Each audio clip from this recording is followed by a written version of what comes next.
Kemarin ada itu siapa? World of Married Couple ya. Iya. Ya, lo nonton nggak? Itu semua netizen kayaknya ngomongin ya masalah itu ya. Recycle Bin Podcast. Latihan daur ulang bermanfaat. Welcome. Halo Mbak Pi. Hai Indri. Hai, ketemu lagi Mbak Pi. Iya, akhirnya ya. Kita buat podcast baru lagi. Ini hal yang baru ya buat kita berdua gitu. Bener. Yang udah lama dipikirin. Kalau saya sih udah lama banget ya mikirin untuk buat podcast ya. Mbak Pi kan tahu kan ya. Iya, gue tahu. List lo tahun kemarin ya. Iya betul. Tahun ini mau bikin podcast. Ya akhirnya kita bikin podcast. Namanya apa Bu Pi? Recycle Bin. Recycle Bin. Oke, ya itu kan sebenarnya kita udah agree ya dengan nama itu. Iya kan, lo udah setuju kan? Setuju Iya, kok. Iya, emang suka maksem. Oke. Oke, Recycle Bin. Podcast ini apa sih Mbak? Nanti adanya podcast kini dibuat gitu.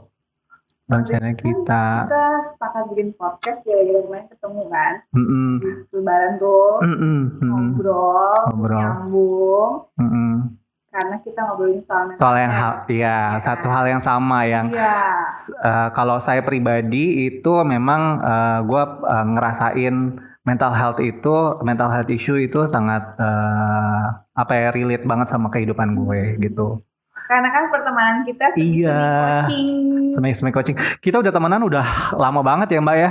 Udah 4 tahun. Wow, 4 tahun ya. Iya. Tapi ya so far gue sangat enjoy kalau misal ketemu Mbak Pi karena sebagian besar gitu ya proses gue tumbuh adalah dari bantuan Mbak Pi juga.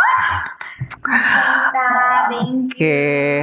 By the way, di podcast kali ini kita akan fokuskan tentang mental health ya untuk semua series yang akan kita bawakan gitu kan. Garis besarnya konsep kita sama mental health ya. Ngomong-ngomong di sini kan aku bawa kristal nih. Mainannya Andre itu. Iya, mainannya gue gitu. Gue sangat buat gue nih ya kayak crystal healing, terus kayak zodiac itu one of my mental health, cara mental health gue gitu ya. Support ya. Iya, support gue untuk bisa selalu sanity, ya waras gitu ya, waras. Karena gue butuh kayak contohnya mungkin kalau gue itu meditasi, yoga itu juga penting buat gue gitu. Jadi gue itu dalam suatu rutinitas gue akan melakukan itu sih biasanya. Iya, cara orang untuk macam-macam ya. Untuk bikin mereka stabil secara mental gitu macam-macam sih, ada yang pakai kristal, ada yang based on zodiac, ada yang based on tarot, ada yang based psikologi, juga pasti kita kembalikan ke agama ya. Iya. Gue sih nggak menilai apapun pilihan mereka tuh, semua orang pasti tahu mungkin yang lebih nyaman dan tepat untuk mereka yang mana. Oke.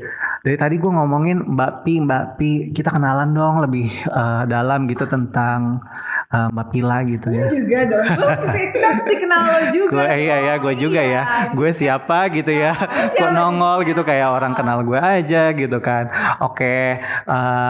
Ya sebagai yang lo tahu kan, nama gue Andri kan. Yang ya more or less gue sangat fokus sama mental health karena apa yang terjadi dalam kehidupan beberapa tahun terakhir gitu ya, sangat intens gitu ya, sehingga gue membuat podcast ini bersama Mbak Pi gitu ya. Terus gue juga masih bekerja saat ini gitu ya, bekerja sebagai karyawan swasta gitu ya, tapi di sela-sela kesibukan gitu ya, gue juga selalu menjalankan hobi gua gitu ya. Hobi gua dari mulai yang tadi lu bilang baca tarot itu termasuk hobi gua gitu. Baca zodiak juga termasuk hobi gue. Gue selama nggak klinik, gue sih oke lah ya. Ini agak sensitif ya ngomongin ini, jadi mendingan kita skip yang kayak gitu tuh nanti kali. Iya, for ourselves dulu. Nanti kita bicarakan lebih lanjut kali ya. Terus Mbak Pi, kita sebutnya apa? Konselor ya? Kalau gue ya karena gue S1 psikologi, jadi gue lebih nyaman dibilang konselor. Gue pengen lurusin ke orang-orang kalau nyebut gue jangan psikolog ataupun orang lain ya. Kalau yang kami masih lulusan S1 psikologi itu paling mentok tuh di konselor. Ya jadi konselor itu kayak teman-teman sejawat yang ambil S2 dan profesi. Mereka lebih layak dan tepat untuk dipanggil psikolog. Iya, kadang-kadang tuh kayak gue sendiri ya dulu nggak begitu paham tuh namanya psikiater, psikolog, kapan gue harus pergi ke psikolog, ke psikiater gitu ya. Tapi kan memang itu semua punya ininya masing-masing ya. Lininya sama ya, cuma mungkin expertise-nya sama yang beda-beda. Oke, Mbak Pi. Oh, Mbak Pi, by the way ya, kita ngomongin tentang mental health, itu juga relatable sama apa yang terjadi sebenarnya akhir-akhir ini. Jadi kalau kita lihat kan, ya di tahun 2020, sebenarnya ini tahun yang blessing ya, kalau blessing tapi memang caranya menyakitkan gitu ya. Kita harus dihadapkan beberapa hal yang kurang enak, itu salah satu yang paling besar itu pandemi gitu kan. Iya, dan keren, menurut gue keren sih si pandemi, si corona ini. Kita nggak sendirian, tapi seluruh dunia ngalamin hal yang sama. Exactly, benar. Wow banget sih si makhluk kecil itu yang bernama COVID-19 bisa bikin Mbak, itu nggak kelihatan, bukan kecil lagi. Bisa bikin seluruh dunia tuh sepakat gitu, satu suara. Iya, gitu. Itu musuh yang sebenarnya nggak kelihatan sih sebenarnya ya. Iya, musuh kah? Ya kita harus berdamai ya. Kayaknya. Gimana dong ya? Banyak hal bagus juga yang kita dapat dari si COVID ini. Walaupun tentunya banyak nggak kenyamanan yang kita raih itu juga banyak, tapi lah. Iya, memang harus itu sih, harus menerima itu. Terus juga kita juga, kalau gue pribadi, gue lebih kayak selama ini berarti ada yang salah nih dengan kita sebagai individu atau sebagai manusia gitu ya terhadap Bumi Pertiwi ini. Kita mungkin selama ini cukup membuat Bumi Pertiwi ini tuh kayak seolah-olah tersiksa gitu. Jadi harus mengeluarkan, ngeluarin deh kayak gini, hal kayak gini. Tapi anyway, selama pandemi ini, menurut lu ya Mbak, cara lu bisa selalu secara mental selalu sehat gitu ya? Cara lu ngapain sih? Gue sih gak selalu sehat. Oh gak selalu sehat ya, naik turun ya. Namanya manusia ya. Walaupun psikolog tetap manusia ya. Iya, gitu. Maksudnya gak mungkin sih dalam kondisi kayak gitu semuanya same ya menurut gue. Kalaupun misalkan orang benar-benar positif itu ya karena dia berusaha gain positivity sebanyak yang dia bisa. Tapi tidak melupakan bahwa emang kenyataannya gak semudah itu. Pasti ada turunnya juga. Turunnya juga ya. Tapi biasanya lo apa sih yang lo lakukan gitu selama pandemi ini so far? So far ya, yang bikin gue amazed adalah gue masak. Masak? Iya. Yeah. Berarti lo semakin ahli dong ya masak ya? Iya dong, gue mulai belanjanya adalah peralatan dapur. Oke. Terus yang kedua adalah kadang-kadang bingung, tapi kemarin belum puasa. Iya. Lu belum tidur, lu ngapain seharian di rumah? Akhirnya pilihan tertuju pada binge watching drama Korea. Oh iya, gue juga suka tuh. Apa sih yang lu suka yang sekarang lagi? Yang highlight gue kemarin adalah itu siapa? World of Marriage Couple ya. Iya. Ya, lo nonton nggak?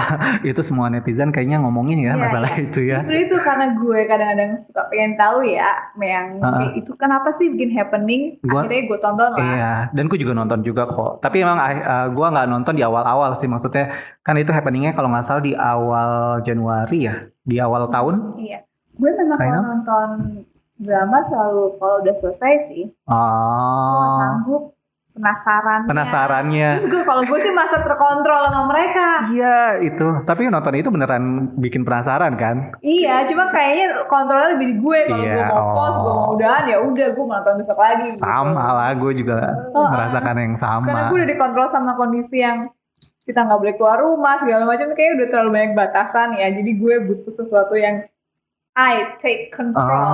Jadi gue memilih binge watching. Tapi ada juga teman-teman yang menurut mereka kalau binge watching itu malah nggak bisa kontrol. Jadi apa yang bisa aku kontrol itu ternyata untuk setiap orang berbeda. Beda ya.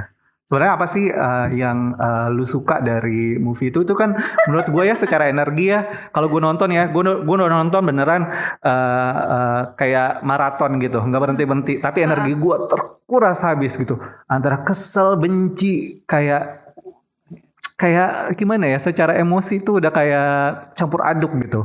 Iya, gue sebenarnya lebih kesel bukan ke si Dakyungnya ya. Dakyung, oke. Cantik tuh dia. Iya, aku lebih kesel sama Dokter Ji-nya sebenarnya. Dokter Ji. Dokter Ji by the way dia umurnya setahu gua ya, dia tuh 50-an. Tapi dia looks like 40. Masa sih? Enggak kelihatan kok. Ya? Kelihatannya. Jadi gua doang ya. Nyinyir kali ya. Tapi menurut gua dia cantik. Dia cantik dengan umurnya segitu. Dia menurut gua kalau sama suaminya itu kalau nggak salah tuh umurnya kayak 40-an, dia tuh 50. Tapi menurut gua mereka kayak masih seumuran gitu loh. Okay. Kelihatannya sih kalau menurut gua ya. Ya itulah bagusnya skincare Korea ya. Mungkin ya. Iya, kan benar. Aku gini sih beri Gak apa-apa. Iya, Dokter Ji itu menurut gua adalah sosok yang umum di masyarakat sih ya. Sosok umum di masyarakat. Karena kita semua pasti pengen punya rumah tangga, anak tuh yang sempurna, yang sesuai keinginan masyarakat. Karena untuk menutupi beberapa hal yang kurang dari kita. Tapi gue suka banget tuh ya tokoh sama si Go Ye-rim ya. Iya, tetangganya. Gue suka sama dia. Gue nggak tahu ya kenapa ya. Menurut gue dia itu yang paling jiwanya besar ya. Jangan bilang karena sama-sama Pisces. Iya begitu deh. Gue gak terima tuh. Jadi gue ngerti sih dia kenapa dia maafin kayak gitu, enggak lah. Tapi emang dia sama suaminya sebenarnya benar-benar belajar menurut gue. Yang benar-benar belajar tuh kelihatan belajar tuh mereka. Kalau Dokter Ji tuh udah di ending banget, baru dia menyimpulkan sesuatu yang gue memang setuju. Tapi kalau Dokter Ji itu termasuk apa ya, kayak ungkapan masa kini itu bilangnya bucin gak sih? Enggak juga ya? Enggak cinta enggak juga ya? Bukan, dia karena berusaha kayak gitu tuh supaya menutupi lukanya masa kecil, lukanya yang dia dulu ditinggal orang tua, terus dia ngerasa orang selalu iba, jadi dia membangun rumah tangga, membangun anak yang sukses tuh supaya orang nggak pernah iba lagi, nggak pernah look down, tapi bisa look up. Ya efeknya kalau ada kebocoran atau keretakan dikit, dia akan berusaha setengah mati untuk memperbaiki. Lama-lama kan capek juga ya, karena kan nggak ada yang sempurna. Sebenarnya kalau pesan moralnya dari mental health itu banyak banget ya banyak di situ ya. Kita bisa bahas dari berbagai sisi. Iya, perspektif dari mulai tokoh kayak Dokter Ji, terus si Go Ye-rim, terus bahkan yang siapa tuh yang temannya si Dokter Ji yang cewek yang bermuka dua. Yes. Tapi ends up dia menurut gua dia cukup wise lah. Jadi nggak tahu sih kalau gua terakhir jadi gua dia jadi orang baik juga sih. Gua agak lupa tuh soal dia. Kesel gitu ya? Soal ini teman macam mana gitu loh. Lo maksudnya take side dong gitu. Dalam hidup pun sok kanan kiri gitu. Ular berarti ya. Ular ya? Oh ular gitu? Nggak tahu kayak ular aja gitu nggak ada sih. Bermuka dua gitu kan? Yes. Iya. Terus apalagi? Jadi lemes kan ngomongin itu jadi kayak. Iya, jadi kayak drain banget energinya kan. Tapi ya banyak sih yang harus digituin sih, yang harus gua nangkapnya sih kalau di situ lebih karena kita lagi pandemi kayak gini kan. Kalau lu kan udah married, masih satu rumah gitu ya. Kalau orang-orang kayak gua gitu ya masih single gitu ya, ada orang PDKT-an gua, jadi was-was Mbak beneran. Was-was kenapa? Ya was-was lah. Ketularan. Iya ketularan, jadinya kan kepikiran apa ya gitu dia melakukan kayak gitu. Ketularan apa nih? COVID-nya atau relationship-nya it will going that bad gitu. Makanya lo harus belajar dari si Ye-rim sama suaminya. Mereka tuh ngasih kesempatan kedua buat pernikahannya. Yes. Suaminya mau berusaha lebih baik. Yes. Si Ye-rimnya mau berusaha membuka hati Oke. lagi, membuka peluang. Oke, mereka coba, tapi ternyata emang nggak work out, nggak berhasil. Tapi memang ekstra yang paling berat banget ya untuk misalnya udah pernah dilukain kayak gitu, terus dia harus menjalin Gue suka bahasa lagi. lo dilukain. Hah? Gue suka bahasa lo dilukain, maksud gue jadi lebih general karena Yes. kadang-kadang dalam pernikahan tuh luka tuh macem-macem ya. Oke. Oh. Iya. Lanjut. Iya, jadi kalau dia udah dilukain, terus dia mencoba untuk menerima kembali, itu sebenarnya menurut gua effortnya itu lebih double gitu, buat iya. dua belah pihak juga sih. Iya. Yang si cowoknya juga harus bagaimana cara meyakinkan si ceweknya lebih gitu ya, dan si ceweknya juga harus bisa kayak stop worrying too much kayak sebelumnya, karena kan dia pasti punya traumatism ya. Dia harus berani melangkah lagi kan, kayak masuk ke suatu tempat yang dia tahu dulu pernah Iya. nggak nyaman, terus oke lah aku coba lagi karena aku melihat beberapa perbaikan sudah terjadi gitu kan. Tapi ternyata pas dicoba, sebenarnya walaupun suaminya sudah mencoba yang terbaik yang bisa dilakukan, si Yerimnya yang belum pulih secara mental gitu. Jadi suaminya tuh digambarkan kan kayaknya bandel lagi ya. Iya. Tapi sesungguhnya kan enggak gitu. Cuma sih di situ Yeri menyadari bahwa sampai kapan aku mencurigainya, dan sampai kapan aku akan menyiksamu dengan mencurigaimu. Nggak ada juga yang tahan mencurigain terus, dan nggak ada yang tahan juga untuk curiga terus. Iya, capek juga ya. Capek, ada handphone dikit, siapa itu kan. Lu pernah ngelakuin kayak gitu? Wait. Sebagai istri sometimes ya, tapi kita ya curcol udah. dikit ya, gak apa-apa. Aduh, ketahuan dong di rumah tangga gue, ngumpet gue. Gak bercanda.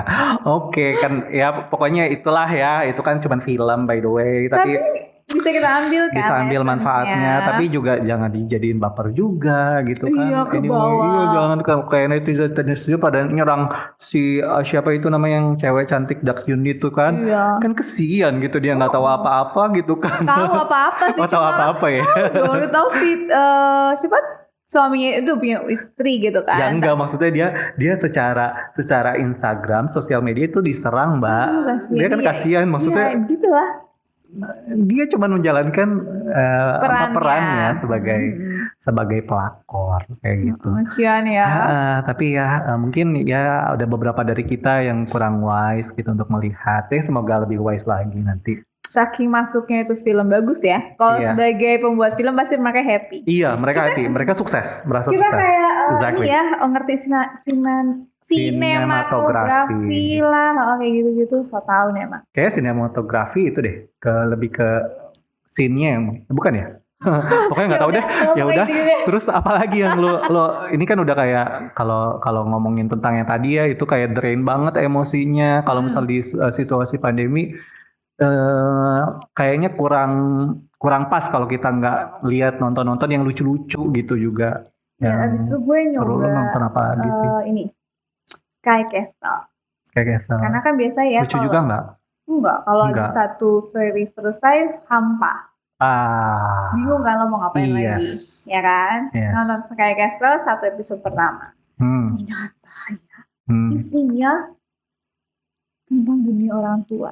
Tadi pernikahan, sekarang orang tua yang pengen anaknya sukses di karir, di sekolah tertentu, sehingga mereka benar-benar nyari tracknya tuh luar biasa, settingnya gitu. Gue nggak bisa, udah capek. Baru 1 episode gue drop. Tapi lu bakal ngelanjutin itu nggak nanti mungkin tahun depan kali ya? Ya mungkin kalau suasana lebih baik gue udah oke, udah fine, kayak ya udah happy-nya, udah balance lagi. Yang itu dong, yang shallow lo nggak nonton apa gitu dong. Apa? Something in the Rain. Gue nonton juga, tapi itu udah lama sih ya. Biarin. Udah 2018 ya. Lucu ya, gemes sih nontonnya. Wah itu. Gemes. Adik kecil. Dia umurnya jauh berapa tahun sih? Gue gak tahu ya. Cuma Api tuh happy banget nonton itu ya, karena lagu-lagunya juga. Lagu-lagunya bagus, exactly. Gue suka. Iya. Lagu-lagunya gue suka. Pokoknya film itu bikin gue happy. Ya udah gue terusin, dan gue berterima kasih sih sama mereka yang bikin film itu, kayak film tuh mesti kayak gini ya. Sempet sih ada drama-dramanya juga, tapi nggak terlalu intens, ya nggak sih? Iya, ya namanya drama kan pasti up and down. Tapi Iya. so far makin seneng dibandingin kalau gue inget si Dokter Jigu kayak wah kesel gitu kan. Sedangkan kalau inget Something Different gue inget ya ampun gemes banget ya. Feel easy, light itu kan kita butuh ya buat hari-hari ya dalam kondisi kayak gini. Itu Ndri. Oh gitu. Ndri. Terus lu Kenapa nontonnya tuh, Ndri? cuman drama-drama doang, nggak tertarik nonton Apa? film apa horor gitu? Enggak ya? Kenapa lu gak suka nonton film Takut horor? gue nggak takut. suka, tuh deg-degan aja. Tapi ada orang yang suka sih. Mungkin karena mereka butuh stimulus yang lebih banyak ya. Karena kan itu lebih mencekam, lebih musiknya lebih kenceng, terus lebih intens. Jadi kalau kena stimulus yang kecil, cuma gitu-gitu, jadi nggak rasa live hidupnya tuh kurang seru gitu. Oh, tapi ada pengaruh nggak sih maksudnya sama secara psikologi seseorang gitu kalau misalnya nonton film horor gitu? Ya mungkin itu kali ya. Soalnya you know what, gue tuh punya temen dulu satu kelompok gitu ya, isinya tuh ya mostly sih sebenarnya cewek-cewek gitu ya. Mereka tuh suka banget nonton film horor, dan itu waktu gue kuliah, dan kita suka nonton DVD gitu kan. Terus biasanya tempat gue nih kos-kosan yang jadi base campnya untuk nonton film horor. Cewek-cewek nih. Ada cewek, kebanyakan cewek, tapi ada cowoknya juga gitu. Cuman maksud gue, kenapa sih kadang-kadang gue herannya, gue nggak suka nih film horor ya. Cuman nggak tahu mereka mungkin caranya mereka menarik gue biar ikutan juga gitu ya untuk nonton. Ya tapi ya balik lagi karena ya tempat gue jadi base campnya mereka gitu ya untuk nonton film horor, ya udah ya Pisces gitu kan. Ya udah terima aja gitu. Yang penting kita kan bersahabat dengan baik. Jadi bikin podcast sih, ayo gitu ya, oke. Lanjut deh. Biasanya dulu waktu gua nonton itu ya, si teman-teman gua nih pada nonton horor gitu ya. Gua tuh ini suka celutuk-celutuk lucu gitu loh. Jadi kayak ganggu mereka. Iya, ganggu banget sih. Tapi so far ya mereka balik lagi sih ke ghost gua untuk nonton. Jadi ya menurut gua sih itu kayak it's a fair game aja ya. Jadi mereka nonton di tempat gua gratis gitu ya. Terus lo gangguin. Terus gua gangguin. Oh jadi kayak kalian harus terima dong ya. Lo terima resikonya nonton di tempat gue kayak gini. Iya, paling gua horor tuh yang gua suka tuh si apa namanya? Kayak Insidious, terus apalagi tuh ya? Tetap gue nggak suka. Gue suka sih itu. Itu menurut gua dari mulai ceritanya lumayan bagus, terus juga yang lo bilang tadi sinematografinya katanya ya, itu bagus. Jadi menurut gua ceritanya nggak norak lah. Gitu. Kaget ya? Itu apa itu tadi suara? Horor nggak? Belum pelatih ya.